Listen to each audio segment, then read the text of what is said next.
Shalom Rastafari. This is December 6, 2013, and yesterday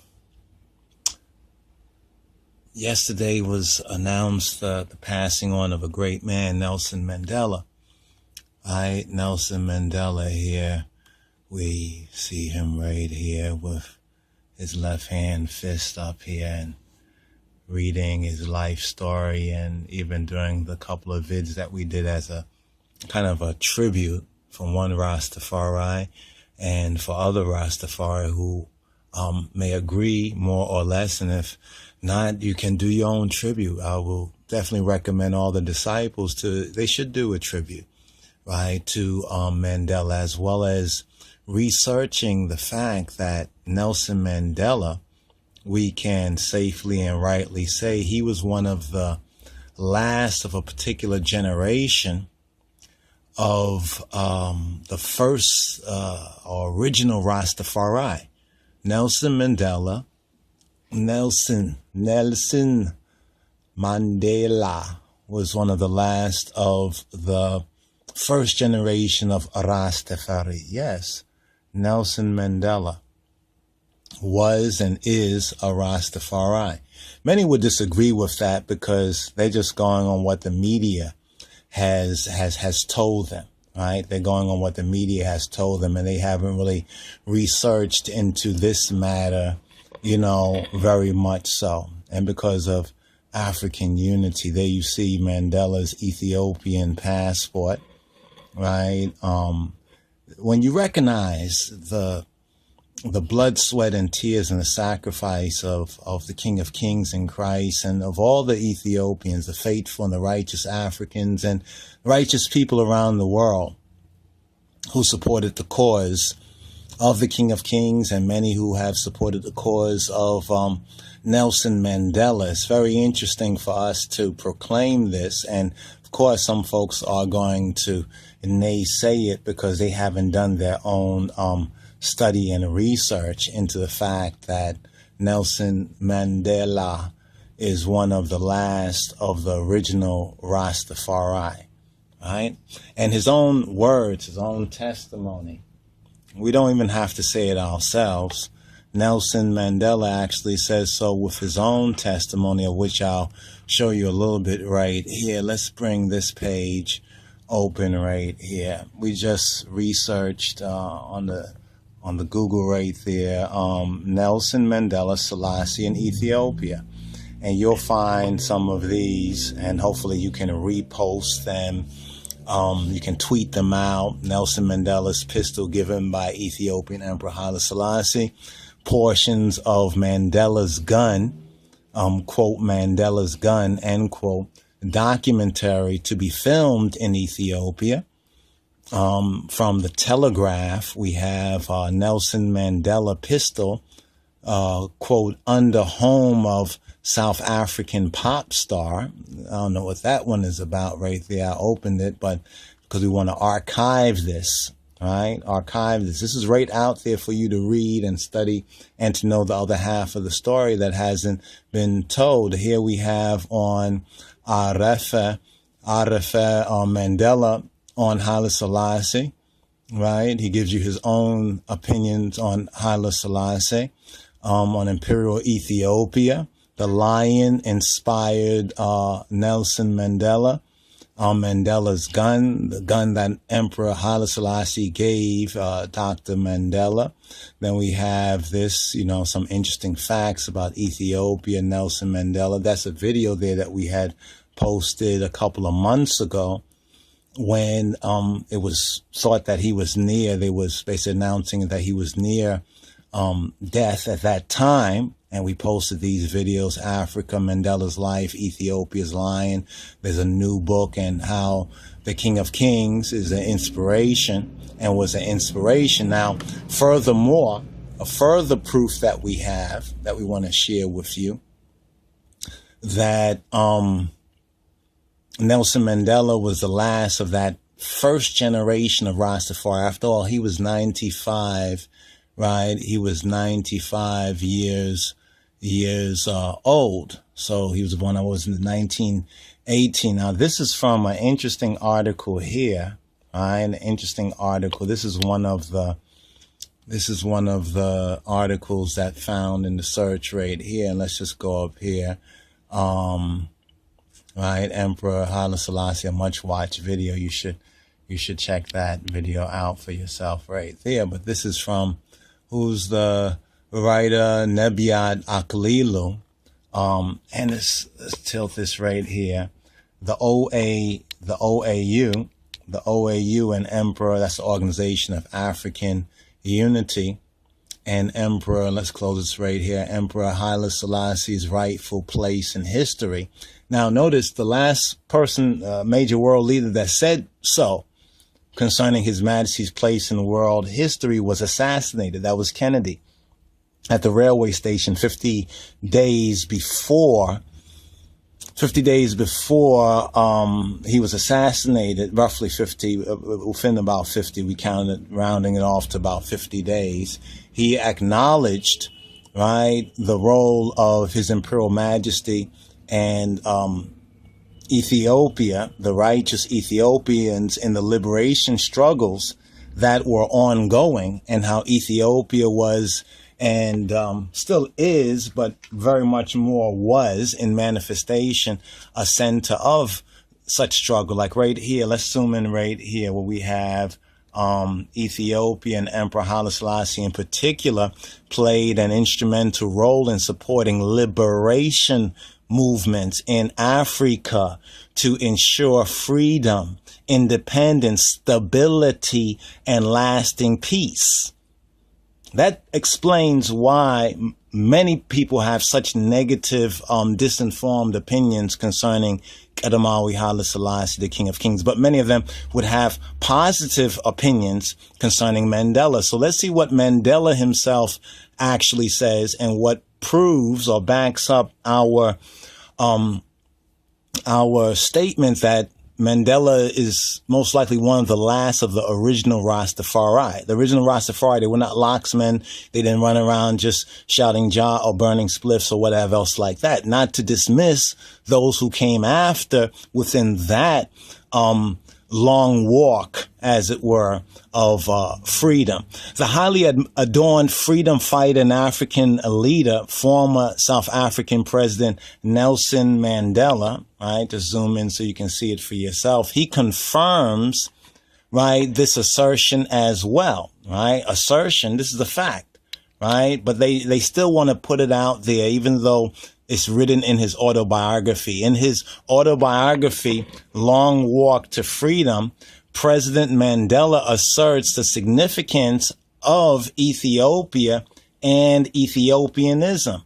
Now, Ethiopianism, for some of the Ethiopian audiences, we need to note the fact that Ethiopianism, blow the trumpet on that one, Ethiopianism wasn't developed or perfected in Ethiopia. It was by the Afro-Americans and the Africans, the diaspora in the West, identifying with the Ethiopians, and those Ethiopians who were globally conscious, such as the Emperor, Dagmawi Menelik, Kedemawi Haile Selassie, and many other righteous Ethiopians who built bridges as early as the late 19th century. We're talking about the 1800s. All right. See, these things they don't tell you, but it's out there. Go search it out. Look it up. We don't have the staff or the teams to do it, but those who can, let's archive this information. So President Mandela, he asserts the significance of Ethiopia and Ethiopianism as the inspiration for his political party. Zoom in on that right there.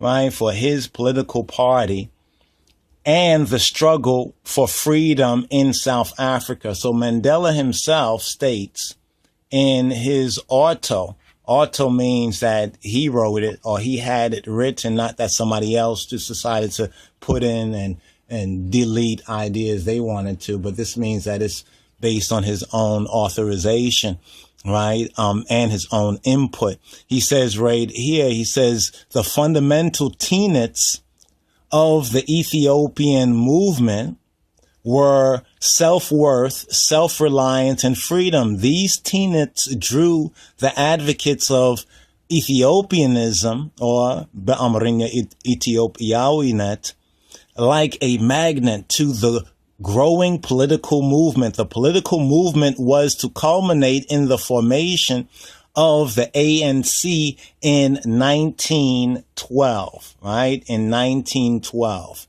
You have it right here in 1912. It is in this sense that the ANC traces the seeds of the formation of our organization to the Ethiopian movement of the 1820s. This is why when Mandela came to New York, he put on that Yankees hat and he says, I'm a Yankee. He didn't say I'm a Yardie, he said I'm a Yankee. But let's just recognize he's still one of the original, the last of the original Rastafari. Right? Prior to the establishment of the OAU in 1962, Nelson Mandela met with Emperor Haile Selassie and explained the plight of South Africans under apartheid rule. Right? During his time in exile, Nelson Mandela received military training in Ethiopia and was provided with a Bulgarian-made handgun.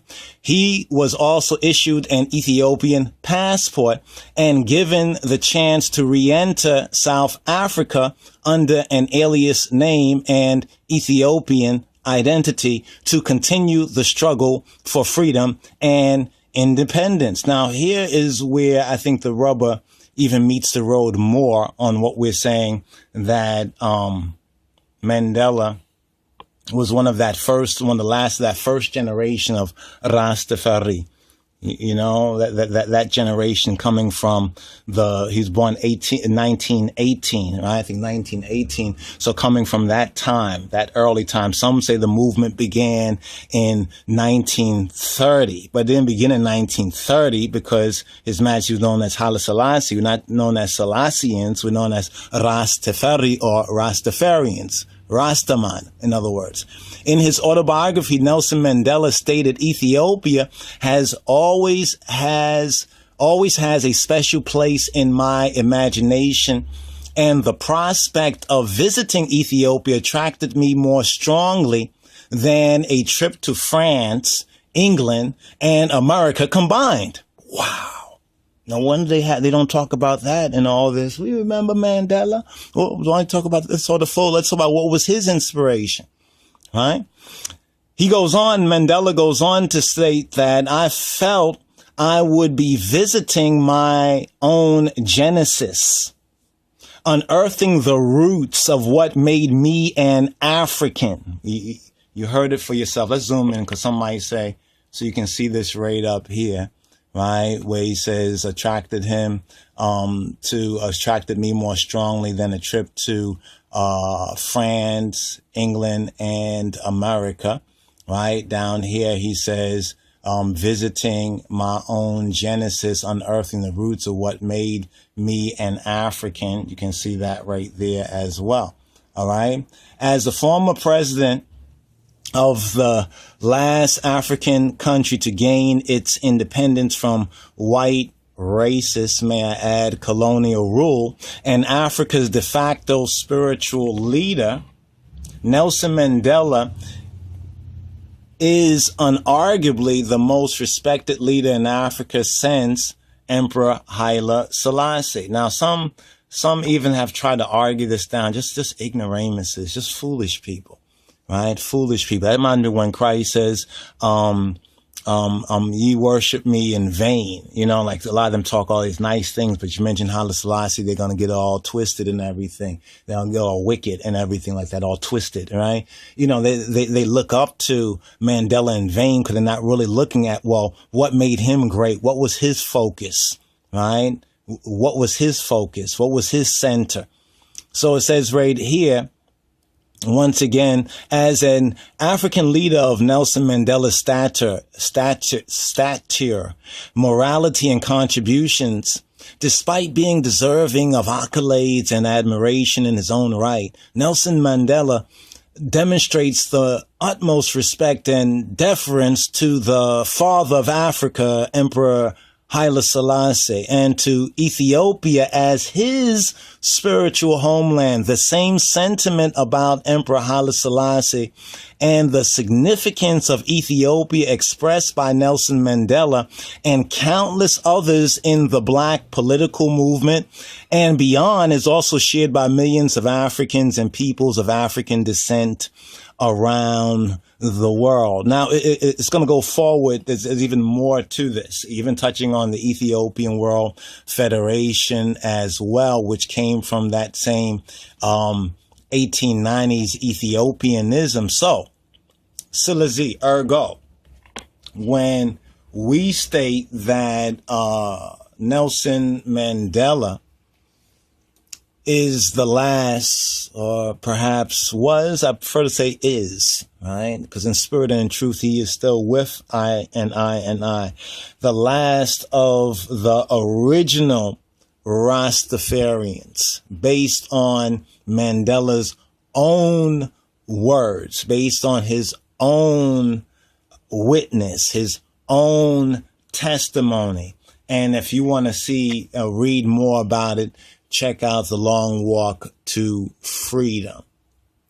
So he belongs right up here with, you know, our founding fathers, right? Our founding fathers.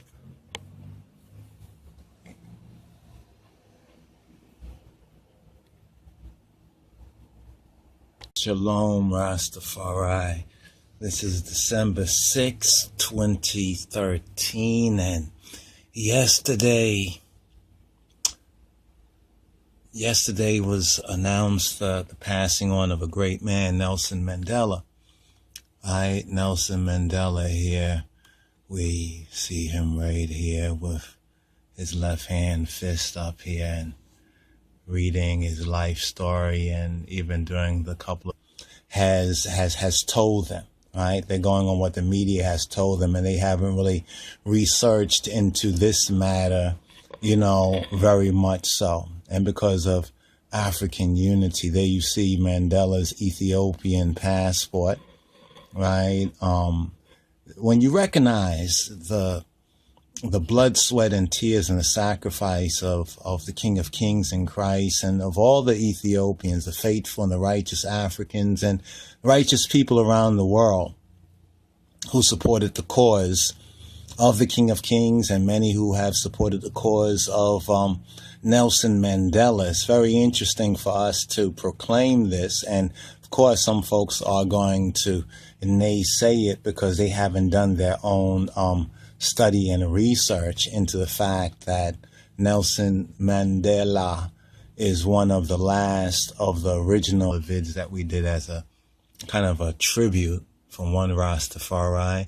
and for other Rastafari who may agree more or less, and if not, you can do your own tribute. I will definitely recommend all the disciples they should do a tribute, right, to Mandela, as well as researching the fact that Nelson Mandela, we can safely and rightly say he was one of the last of a particular generation of the first original Rastafari.